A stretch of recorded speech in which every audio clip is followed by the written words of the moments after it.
Samya and welcome back to my YouTube channel. In today's video, guys, I'm going to tell you about how study of UK is different than India. How is it difficult as compared to India? And what happens if you get failed? Then what can you do if you are failed in your masters or bachelors in any of your modules? Then what happens next? What you can do? That's all I'm going to discuss in this video without wasting time. So let's start the video.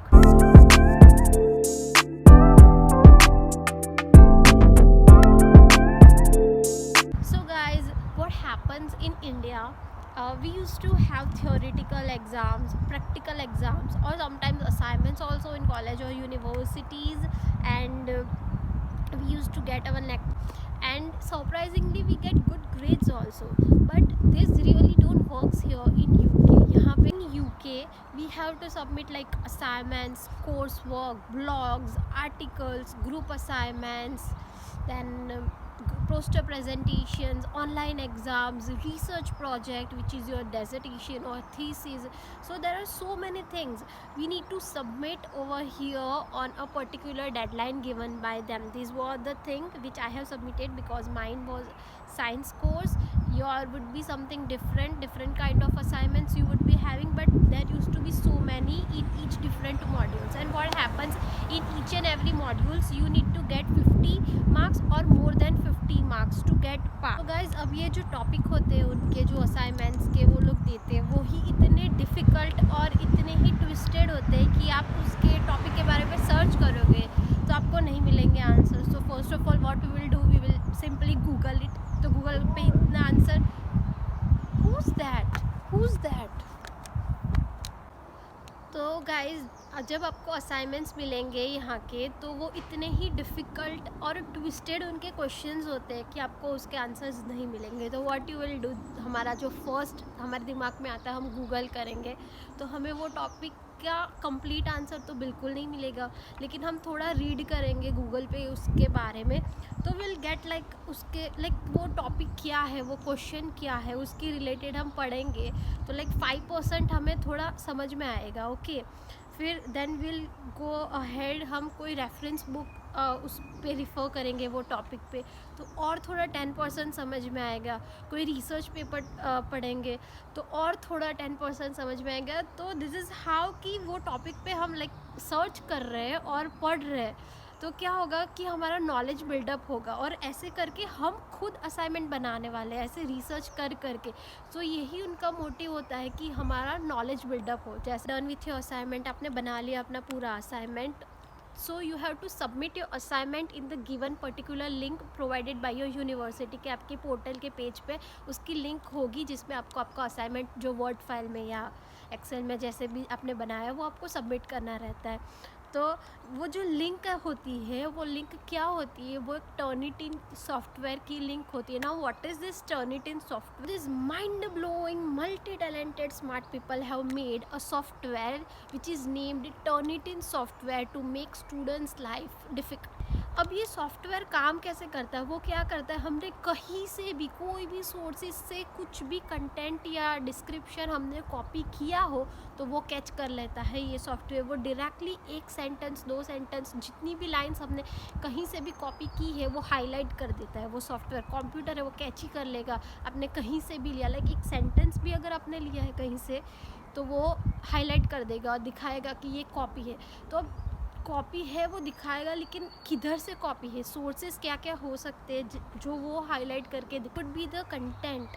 कहाँ से हम अगर लिखते हैं तो वो software हमें पकड़ लेगा. फर्स्ट ऑफ ऑल अगर हमने कुछ भी गूगल से एग्जैक्ट उठाया, कॉपी पेस्ट किया गूगल से सर्च करके तो तुरंत पकड़ लेगा कि this particular line is copied from Google. वो भी वो सॉफ्टवेयर कैच कर लेता है. ठीक है. द सेकेंड इज़ कि हमारे जो क्लासमेट मतलब सारे हमारे कोर्स में जो भी होते हैं, ठीक है, सब लोग एक ही लिंक पे सबमिट करने वाले हैं अपना असाइनमेंट. टर्निटिन सॉफ्टवेयर में ही सबमिट करेंगे.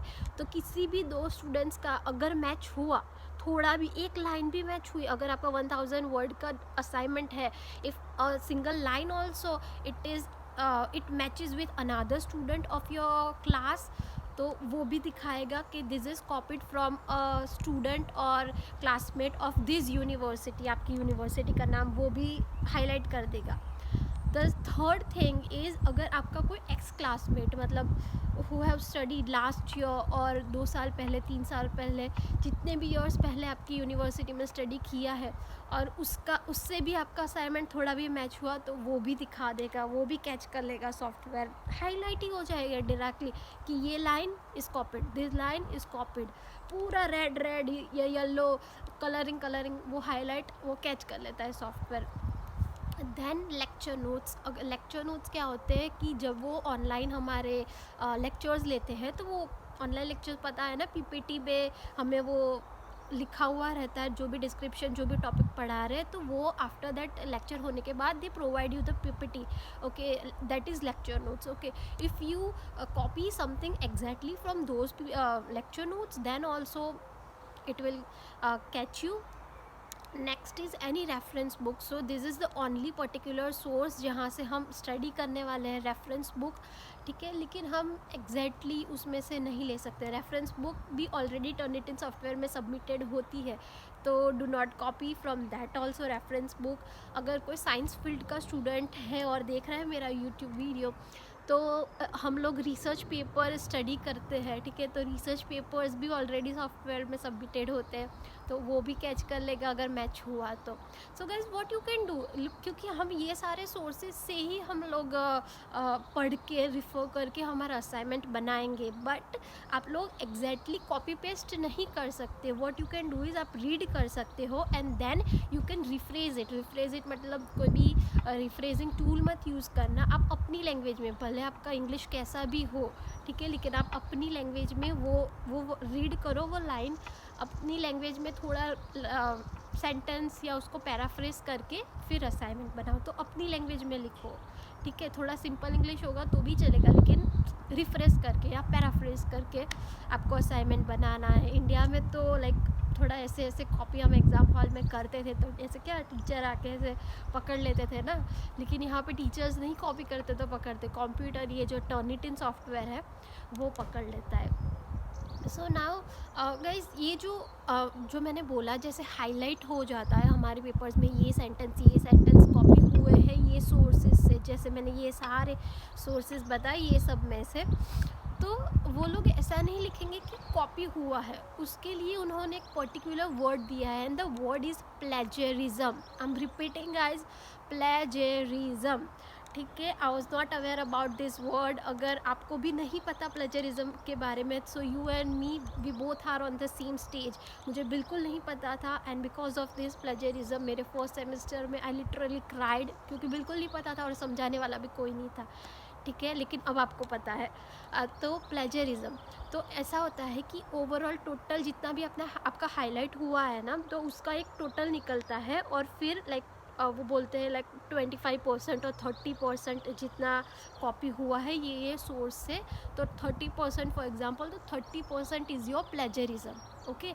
40%, 50%, 60% is your plagiarism, so 60% is copied, so 60% is your plagiarism, तो उसको बोल। सो गाइस, सारी यूनिवर्सिटी में एक उन्होंने बार या एक क्राइटेरिया सेट किया हुआ होता है। फॉर एग्जांपल मेरी यूनिवर्सिटी का है 25 to 30%, उससे एक्सटेंड प्लेजरिज्म नहीं हो सकता, ओके। 30% से ऊपर आप प्लेजरिज्म अपना लाए तो आप गए, ख़त्म, ठीक है। तो सब यूनिवर्सिटी का डिफरेंट होता है, तो आप देख लेना आपकी यूनिवर्सिटी में कहाँ तक अटिल व्हाट परसेंटेज प्लेजरिज्म अलाउ है, ओके। 70, 80 या मेरे फ्रेंड्स का कहीं होकर 95, 98 प्लेजरिज्म भी आया है, इतना हाई प्लेजरिज्म भी आता है।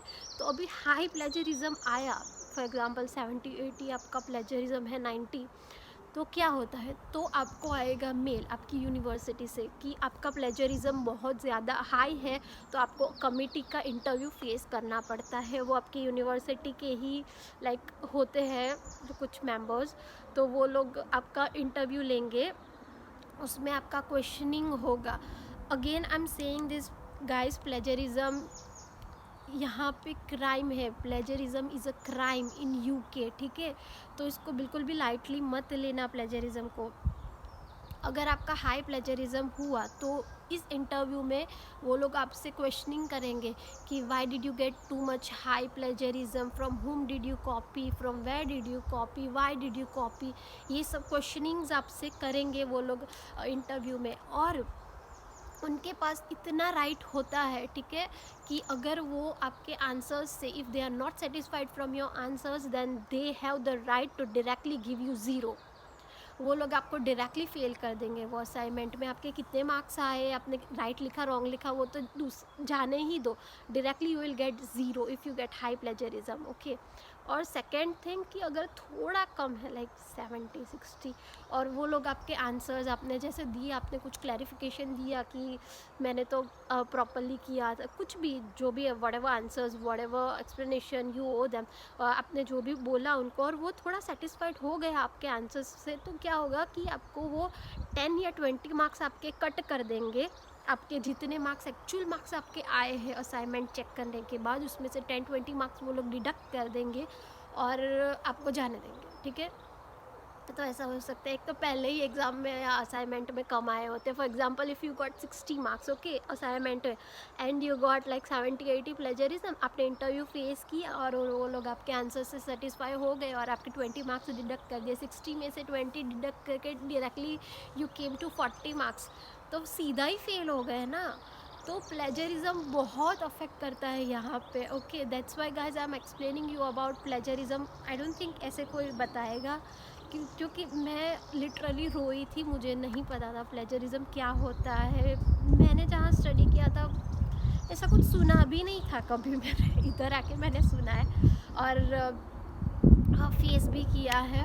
तो that's why I am telling you कि try to make or get less plagiarism. Whenever I used to submit my assignment, I used to be like, God, please, less plagiarism, please.